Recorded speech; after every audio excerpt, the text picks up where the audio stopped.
فرق سگ و گوسفند. مردی اعرابی از امیرالمؤمنین علیه السلام پرسید: سگی را دیدم با گوسفندی جستن کرد و از آنها حملی به هم رسید. این حمل به کدامیک ملحق است؟ آن حضرت علیه السلام فرمود: او را در کیفیت خوراکش آزمایش کن. اگر گوشتخوار بود، سگ است و اگر علفخوار بود، گوسفند. اعرابی: او را دیدم گاهی گوشت خورده و گاهی علف.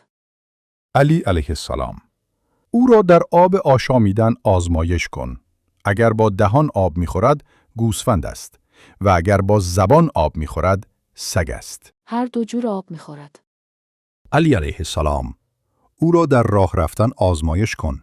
اگر دنبال گله می‌رود، سگ است و اگر وسط یا جلوی گله می‌رود، گوسفند است. گاهی چنین است و گاهی چنان. علی علیه السلام: او را در کیفیت نشستن ملاحظه کن.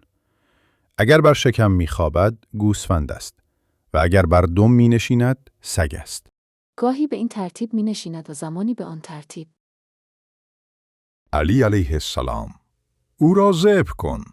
اگر در شکمش شکم دیدی، گوسفند است و اگر روده و امعا دیدی، سگ است.